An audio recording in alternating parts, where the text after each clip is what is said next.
Am I the asshole for not acknowledging that I have a sister? 9 years ago, we found out that my mother had a 5-year affair with someone she met from work. My parents divorced and she went to get remarried to the man, Greg. My mother moved her husband and his daughter from a previous marriage into our house, and I lived with them before I left for college. I remained in minimal contact with them until Kylie, my stepsister, joined my company and started working in my department. Nobody was aware of our relation since we had different last names, and I told Kylie not to disclose anything about this. Last Friday, while clocking into work with a few of my coworkers, Kylie came up to me and asked if I could come home for a family dinner. By lunch, our entire department was gossiping about it, and Kylie would confirm their suspicions. Fed up with all of this, I told the department that I do not have a sister. Things died down at work, and I agreed to make it today. I address him as my father and Kylie as my sister, and to tell everyone at work that too. At this point, I had enough of his relentless chastising, so I told him that all he signed was a marriage certificate and not adoption papers, so I am not his daughter, therefore will not be addressing him as my father. I brought up the fact that I know my dad has created an account for my college fund and paid child support each month, but they use the funds to purchase a new car and to pay off credit card debt. I always found it weird that Kylie never had to get a job to go to college and could afford to stay in a nice apartment during her years there. Kylie was crying by the end of the argument. My mother broke down and yelled at me to stop, while Greg called me an ungrateful bitch. I told them that if they only had the capacity to acknowledge and care for one daughter, then do not expect me to be in Kylie's life as her big sister, and left the house. I guess Kylie posted about it on social media because friends and family called me up. Some told me I was being harsh and unfair to Greg and my mother, who took care of me, as well as Kylie, who had nothing to do with this, while some understood where I was coming from. So am I the asshole for my reaction? My girlfriend, 30 female, overheard my 35 male family talking badly about her. Last week, I went to my parents' house for dinner. We get together as a family a few times a month. It's been a tradition with us for years now. Sammy usually joins us for these dinners, but had work obligations. Halfway through dinner, I got up to go to the bathroom, and Sammy texted me that she was outside. She got off work early and came over to hang out. She would have normally walked in, which is normal, but she needed help bringing in some gifts. My brother and sister, twins, have their birthday next week, and my girlfriend had gifts for them. At this point, my family had no idea Sammy was there. We walked inside and headed to the kitchen, and we overheard my family talking. My sister was saying that she was glad my girlfriend was gone because she couldn't stand a family night being ruined by my girlfriend being annoying. My brother and other sister agreed about how annoying and awful my girlfriend is. My dad made a comment about how they should be nice to Sammy, and my mom chimed in with, "Sammy is nice and all, but I can't believe family sucks throwaway likes how fat she is.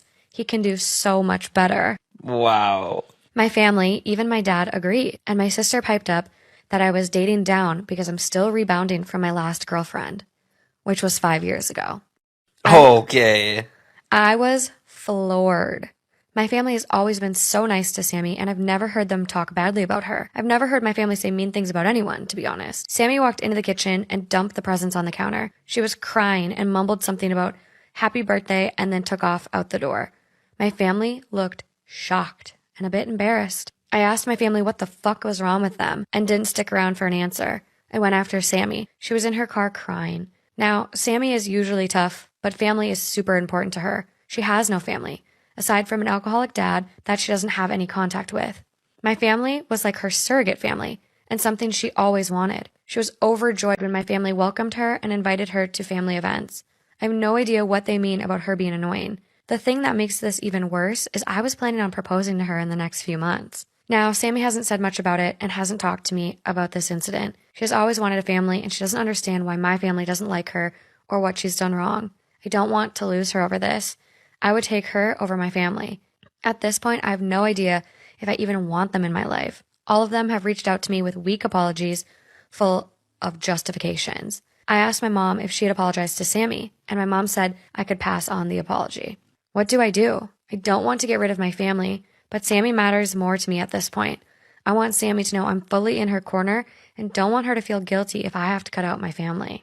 I feel like a lot of people undermine the importance of mental illnesses, and this is exactly why they should never be taken lightly. Audie Sanchez was a 33-year-old mother of a 3-week-old baby. She had severe mental illnesses but was never given proper care for them. She started to hear voices in her head and became very paranoid. These voices were telling her that she needed to get rid of her baby because the devil was inside of him. Once she started hearing these voices telling her these things, she tried to admit herself into a psychiatric hospital, but they denied her, sent her home with some medication, and told her, "Hey, you're crazy, but you're gonna have to deal with it by yourself." Audie was aware that these thoughts weren't normal, so when she would feel like she might do something bad to her son, she would give him to her sister. But her sister would give him back to Audie after she thought Audie was good again. Although she knew Audie was having thoughts about harming her own son. She knew about Audie's severe mental illnesses as well. Their whole family did. There were several warning signs, but the baby was never taken out of her care. And this led to a devastating outcome. One night, Audie was staying with her mother and sister after she got in a fight with her baby father. Audie's sister had woken up to some loud screaming. It was Audie screaming after she had cut her son's head off and ate part of his brain. This is part 2 of why you should always take mental illnesses seriously. After Audie Sanchez had decapitated her 3-week-old son and ate part of his brain, she quoted, "I didn't mean to do it. He made me do it," referring to the devil. She first started hearing voices in her head when she took drugs for the very first time. Do not do drugs, kids. I'm telling you, you're gonna end up decapitating somebody. The saddest part about all of this is that this could have been prevented and that baby could have still been alive if people would have taken her mental illness seriously. Literally just 6 days before this happened, she had met with the counselor and told them that she had voices in her head telling her to harm her own baby. The counselor claimed this was her postpartum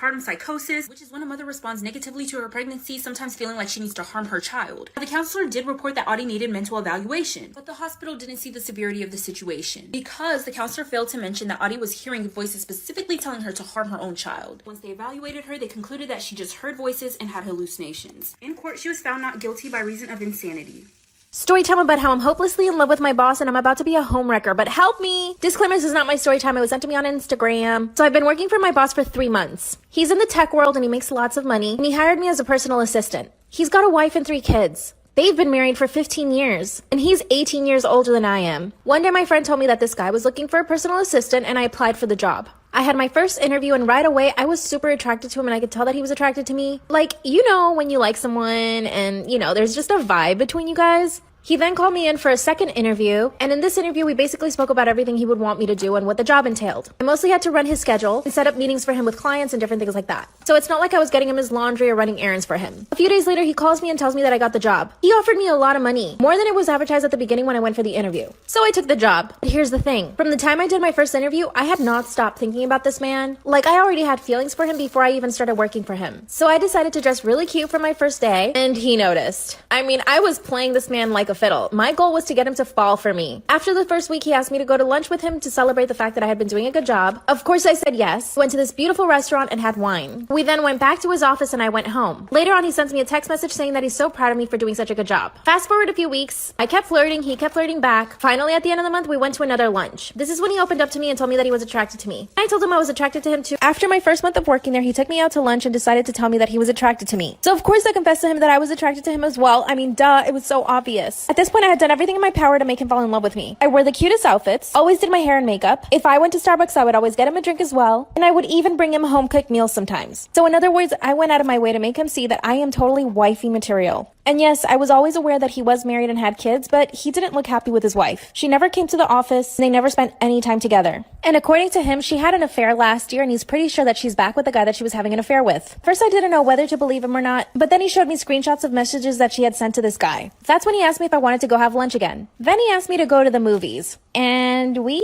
made out the entire time. So I'm sitting there making out with my boss. That's when he tells me that we have to keep this hush-hush, because if the company finds out, he will be in major trouble and so will I. But he's a high earner in the company, so he can't be messing around. This would ruin his life. Ever since the first kiss, he basically treats me like his work girlfriend. And every day for lunch, we go out to a restaurant just to get to know each other. It's the only time we have together. About a week ago, he asked me if I would be willing to marry him if he divorced his wife. I said yes right away, but honestly, I'm not sure if I want him to leave his wife for me. And his kids. I never thought of myself as a homewrecker. Well, because I said yes, he said that we should try to find a way to tell his wife. I mean, I don't even want to meet this woman, and he wants both of us to talk to her. I told him we should wait at least a few months before we do that. That's when he got me a new apartment. That way, when he leaves his wife, he's already got a place to stay. And of course, he wants to live with me right away. It's a luxury apartment, and I love it. So now that he got me my new luxury apartment, which I'm totally in love with, by the way, I have a sauna in my shower. He wants us to plan out how we're going to tell his wife. Like I said in part 2, I don't know if I want him to leave his wife for me. I mean, I see a future with him, but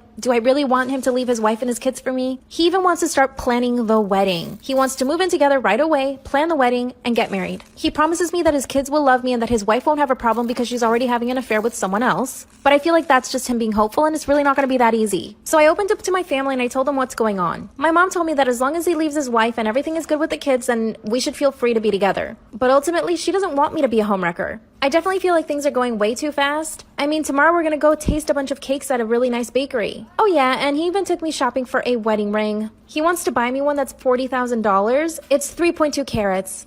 So unfortunately, now that I told my family, a few cousins found out what was happening. And one of my cousins reached out to my ex. She told him what was happening and he called me to ask me not to marry this guy. He says we can work on our relationship. But let me tell you, this ex was totally toxic. He would monitor everything I would do. He never let me have friends, and he didn't even allow me to have Instagram. Oh yeah, and he's kind of broke. I mean, I was the one paying for most of the stuff in the relationship, so I don't even know if I want to open that can of worms again. But part of me thinks he's right. Like, I shouldn't be rushing into this. But on the other hand, I found myself a wonderful man. He's so loving, caring, so generous, and he's actually super fun to be with too. I've never felt more secure in a relationship before, and I know that most women would love to be with him too. What do you guys think I should do? Am I the asshole for saying, "I'll see you there," to my ex's aunt after telling me I'm going to hell? My ex's aunt and uncle helped my ex care for our child on his time. Aunt is deeply religious and loves to preach to anyone and tell non-religious people they are going to hell if they don't find salvation and get into praying. But I'm not religious, and I don't care if others are.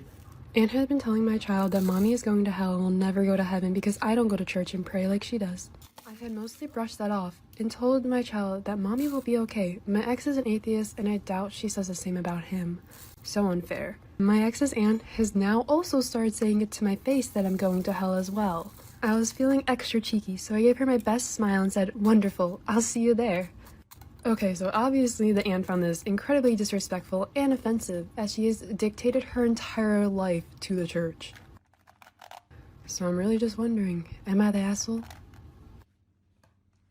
Am I the asshole for getting mad and embarrassing my fiance for wetting the bed after drinking too much? So last night my fiance was drinking. Well, they got pretty smashed, and before he got into bed I told him to go to the bathroom and that if he pissed in my bed, he would have to buy me a new one. I got to sleep at about 4 a.m. Then I'm woken up by getting sprinkled on. I'm obviously not happy. It's now 5:29 and he's mad at me for griping at him. I ushered him to the bathroom and gave him a towel, changed my pajamas and pillowcase, luckily it didn't go through, and then cleaned up the piss off the toilet and floor. He's mad at me because I embarrassed him about pissing on the bed and on me. He says he would never do that if I bled the sheets because of my period. And then I'm like, but my period wasn't caused by my choice to drink too much. So am I really the asshole for getting mad and making him feel embarrassed for pissing on me and the bed? I really don't understand why he's so mad. And he keeps calling me the asshole. So I'm just wondering, am I actually the asshole? Am I the asshole for choosing not to help my girlfriend after she got hurt on a bike when I previously warned her? Well, she wanted to try mountain biking, and I told her it was a bad idea and that she should not go. I told her she's going to hurt herself knowing it is her first time. Well, she went against what I was saying and decided to go with her friends anyways. Well, sure enough, she got hurt. She fractured her wrist and broke her leg. Now she's nagging me to help her around the apartment. She wants me to help her with things like cooking more for us and helping her in the shower. She's more than capable, but it just takes more time and effort to get it done, and I don't see the need to help her. I really don't think I have to adjust around her current condition, and I really feel like it's fair game to just not help her, because I told her not to. She really doesn't understand why I'm not helping her, even though I've told her why. She's telling me that I'm the asshole, so I'm wondering, am I an asshole for not helping my girlfriend after I told her not to get on that bike? A young girl walked into the tattoo shop, and she said, "I'm turning 18 years old tomorrow, and I want to prank my dad.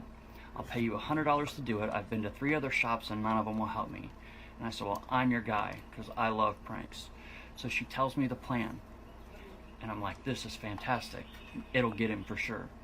So the next day, she comes back in with her mother, and we set up for a fake tattoo, and we set everything up to where it's realistic looking as possible. I've set up both machines, I've got inks out, I've got everything done. It looks like it's a real tattoo. And so I call her dad, and I say, "Is she here?" And he says, "No, and why are you calling?" And I said, "Well, that's all right, I'll just call her on her number." And I hang up the phone. Well, clearly he had seen that the call was coming from a tattoo shop, and so he immediately calls her back and says, "Where are you?" And she says, "Well, I'm at a tattoo shop, and I'm with a friend who's getting a tattoo." And so he hears her struggling over her words, and he immediately says, "Well, I'm coming to the shop," and he hangs up the phone. And so when he pulls up, the mother goes and hides in the bathroom, and he walks in and he sees the daughter getting a tattoo, and he looks at it. He's really frustrated and angry and upset, and he says, "Listen, what's done is done. This isn't okay, but I'm not the one who's going to have to deal with your mother." And right then the mother walks out of the bathroom, and he says, you knew this was going on? I can't believe you would do this behind my back. And his face is getting redder, and he grabs his chest, and he says, I think I'm having a panic attack. And he sits down, and then he sits on the ground, and he's grabbing his chest, and his face is turning redder and redder. And he lays back and says, I can't breathe. And at this point, I'm panicking. I'm like, hey, anybody got an aspirin? Does he take nitroglycerin? What's going on? Well, then he lays back on the ground, and he rolls back his eyes, and he lets out his last breath. And everybody's freaking out. And then he opens his eyes and says, you can't get me. I'm still the king. Am I the asshole for not going to my brother's wedding? My little brother is getting married to a girl he's only known for about a year, and in that time, they've been engaged for about 9 months. In that time, she's broken up with him, and they've called off the wedding 4 times, and there's a strong reason to believe that she's cheated on him during those times. My family and I, husband, 16-month-old, and a 3-year-old, are living across the country temporarily, but normally live in the same state as him, and where the wedding is happening. My husband can't take off work for basically a week to go to a wedding, and I don't feel comfortable traveling across the country with my 2 babies by myself. My little one still nurses to sleep, and we all co-sleep, so without me, I don't think anyone will be getting any sleep. So his wedding is scheduled for the day after my anniversary, and this will be our 5-year. I've told my brother this and asked if he can just reschedule for January when we'll be home, but he says he can't. And this was before they hired photographers, caterers, etc. He says he understands and that it's fine, but I hate that I won't be there. So am I the asshole for not going? Am I the asshole for upsetting my mom by telling her I wanted to try wearing a skirt? My family is generally more conservative, closed, traditional Christian household. My mom is especially more reserved, while my dad is more open to change. It used to be the same until recently I realized I was bisexual. Today at breakfast, my sisters were talking about how it's okay for guys and girls to wear makeup as long as they're happy and they can do whatever they want. The conversation began diverging towards how I would look good if I painted my nails, and although my mom looked a bit taken back, she still seemed okay with the conversation, and then I brought up how I wanted to try wearing a skirt, and my mom's expression dropped. My dad took it pretty lightheartedly, but when I asked my mom what was wrong, she responded in a darker tone, and she said that I thought I'd never wear one. After her mood seemed to go down and stay down, later my sister said I shouldn't have said anything, that her mom isn't comfortable around that topic. I tried reasoning with both of them, and they both just told me I need to learn how to shut up. So, did I really do anything wrong by telling my mom I wanted to start wearing a skirt, and am I actually the asshole in this situation? Am I the asshole for not calling my stepmom Mom anymore? I'm 18, recently found out through my elder cousin's brother that my stepmother is not actually my mom, and that my biological mom died while giving birth to me. My dad remarried my stepmom when I was about 9 months old, and she has been raising me as if I'm her biological child ever since. After I got to know about this, I confronted my dad, and he told me everything. I was very hurt that he didn't tell me about it, and that I never even knew about my actual mom. Although I do respect my stepmom and appreciate her for what she's done for me all these years, I cannot call her mom. It hurts me every time and makes me extremely uncomfortable. I don't really refer to her as anything. Whenever I talk to her, I don't use mom or her first name. After a couple of days, she must have realized I don't really refer to her as mom anymore, and told my dad. Yesterday, my dad had a talk with me about this, and he told me it made her cry. So, am I really the asshole for not calling my stepmother mom anymore because of everything that has happened? Am I the asshole for wanting my partner to contribute to vacation costs? I am a parent of 2 school-age kids from a previous marriage, and my partner is childless by choice. Each year, I take my children on a short summer road trip vacation. The last 2 trips we took, my partner came along and paid for her food but nothing else. She figures the kids and this vacation are my responsibility and I would be paying for it, whether she tags along or not. My partner and I make about the same each month. She does not enjoy my children, and co-parenting is not a part of our relationship.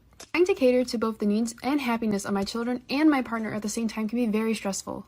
On this most recent trip, I initially discouraged her from coming. When she insisted, I asked if she could contribute at least 25% of the hotel cost. She agreed, but would not have offered if I did not ask. The vacation turned out to be a difficult experience, and my partner did not have a good time. She did not complain to me directly, but undoubtedly will do so to her friends behind my back. I felt responsible, so I covered all the costs. The trip would have been easier for me and my children if she did not come along, and I would like her to stay behind in the future. So am I the asshole? Am I the asshole for telling my boyfriend he can't see his sister as often?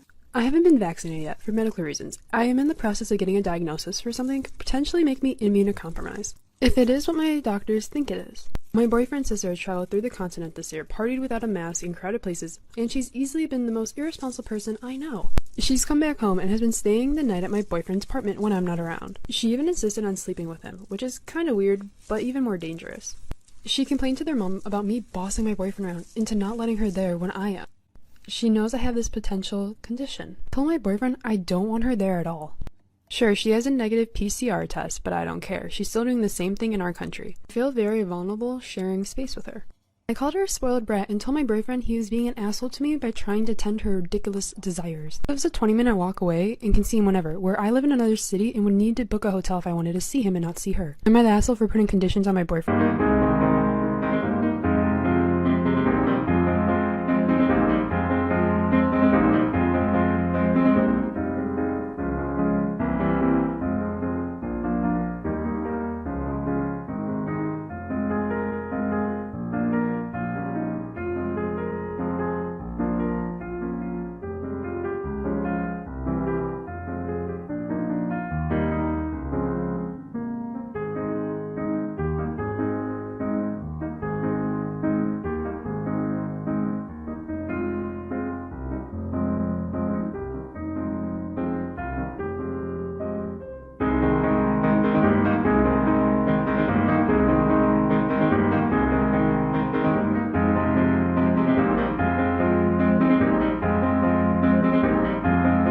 My father is a chauvinist. Chauvinist is a person who believes that men are above women. Basically, that your job as a woman is to produce children, take care of children, do all the cooking, the cleaning, and also hold a job down.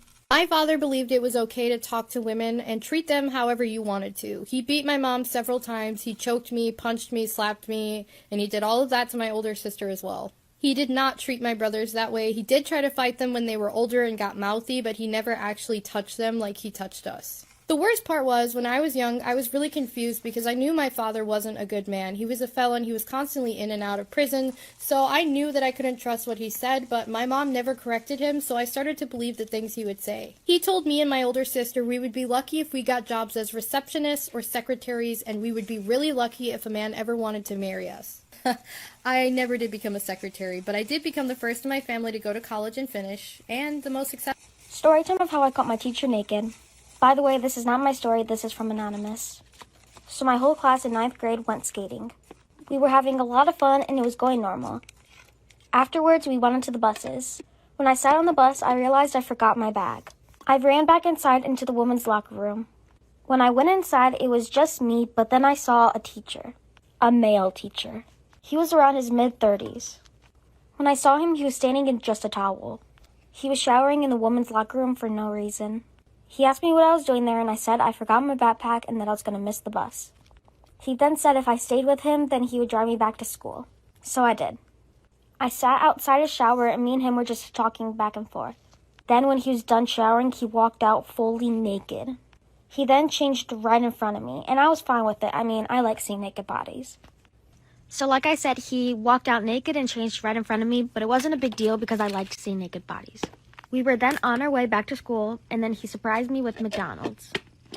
When we got back, he then wrote his number in my phone just in case we wanted to talk again someday. I completely forgot about it until the other day when I saw him at a career event. We then started talking, and he asked me out. We have our first date on Friday. Wish me luck. Okay, so story. I went on a lot of Tinder dates in college. Like a lot. Probably 150 or 200. But I'm just a really picky person, and a really person. On Tinder, or at least when I used it, this is how I used it. I had the guys that I really liked. The guys, they messaged me, I would talk to them back. Maybe even message them first. And then I had the guys that I never really messaged me. And then I had the guys that I'd messaged, and I was like, if I had a few drinks in me, if it was 5 a.m., if there was absolutely nobody else in the world, maybe I would hang out with this person. And one night, it happened. I had to hit the roster. I had to go look and I'd be like, fuck a starter. Who do we have a fourth string? We need him. And who was that guy? It was a 27-year-old local weatherman, an anchor man. And I was impressed. Wow. The weather? That's so hot.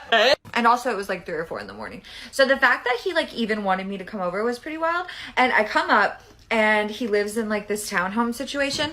And I park and it's super pitch black. I can't see anything whatsoever. So when I get out, I'm like, hello. and then I bump into him. He was just standing in the middle of the street, just pitch black. And I was like, hi, are you, I don't know, let's call him Austin. Are you Austin? And he's like, oh yeah, hey. And I was like, oh, why didn't you say anything? And he just shrugged it off. Like, he didn't think it was like that big of a deal, but it was the first red flag. Second red flag, we walk through the garage, walk into his living room. Look me in the eyes right now. There is fucking plastic, wall to wall. There's no furniture. There's none. There's none. It's just plastic. And I'm like, where's everything? It kind of looks like you're gonna murder me. Because, like, let's be honest, like, if you're gonna be a murderer, you might as well be bold about it. And he makes up this excuse. He's like, oh, I'm just moving. It's not that big of a deal. Let's go hang up upstairs, you know? Luckily, there was no plastic and there was actually furniture in the bedroom, so I kind of eased up a little bit.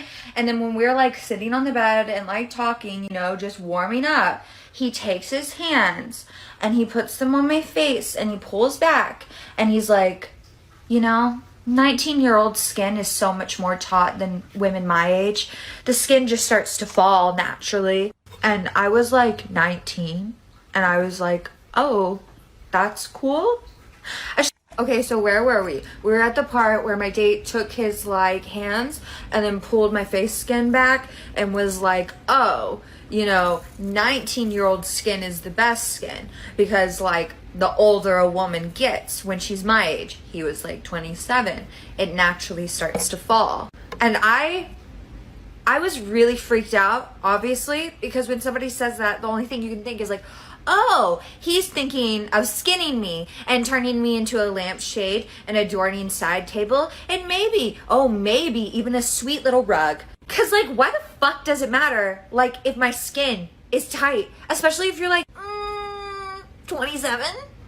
So I was just like, oh, that's kind of weird. And he decides to keep going on his creepy little Ted skin talk, right? He's like, no, seriously, you know, you have the best skin. It's just all down here from women, you know, from your age on, because everything just starts to fall and it just doesn't like sit on the bone as nicely as, you know, teenage skin does. Now I know what you're thinking. You ran, you screamed, you went and hid. No, because at this point, it's like 4:30 in the morning. My friend had hooked up with a guy that she had met at the frat party, so I had to pick her up in the morning. And I was like, I need to sleep. Like, I need to go to bed. I need to rest. Now,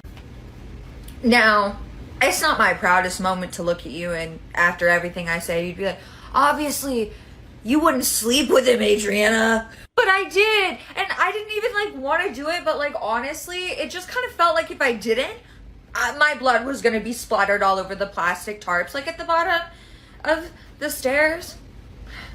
And it was literally traumatizing because I was on my period. And when he was done, he took the protection off, the rubber, and he was like, oh my God, my crotch looks like a murder scene. There's so much blood. And I was just like, okay, that lasted like 5 minutes. I could just go to bed, whatever. I just put my head down.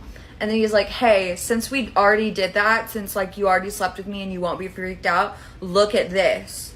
He takes the rubber off, ties it in a knot, and starts swinging it around like nunchucks, like hitting it on his back, hitting it around his waist, hitting it to the side. And I was just like, stop, please stop, like stop. But he didn't. He kept going until it got messy. And I think that was the worst Tinder experience of my life. Okay, so we're close enough to Halloween that I have to share with you my scariest, best, most iconic Halloween ever. Setting the tone, it's Halloween 2020, and it's a full moon in Scorpio. I went to a couple of Halloween parties, but it started here at this house, which is about 10 minutes away from mine. The thing is, back in the day when this home was built, the owner was a serial killer and buried all the bodies in his backyard. Interesting enough, he didn't just kill anyone. He specifically picked up gay guys from bars downtown, luring them to his house to hook up, and then would kill them in the basement where his pool was. This is where he would go to kill them. Here's another photo. The house is called Fox Hollow Farms if you want to search it up. In no way am I a pick me by saying this, but I genuinely feel energies. I feel energies very intensely. It's when I know people are good, I know people are bad. I feel different energies, I feel different things. I've predicted things before.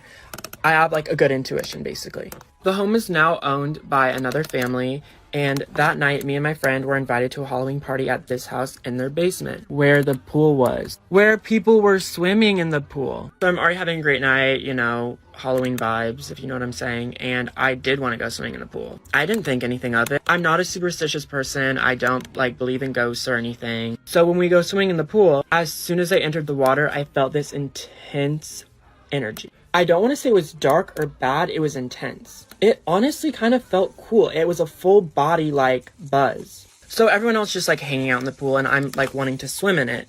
And I'm swimming and the deeper I go, the more I feel this energy and it feels so cool, so mesmerizing, very alluring. Everyone in the pool is like, is he okay? Is he okay? Because I'm dead ass swimming into the deep end and I'm feeling this really cool feeling and I'm loving it. I'm loving swimming in this pool. A total of 16 boys and men were killed at this house and they were all gay.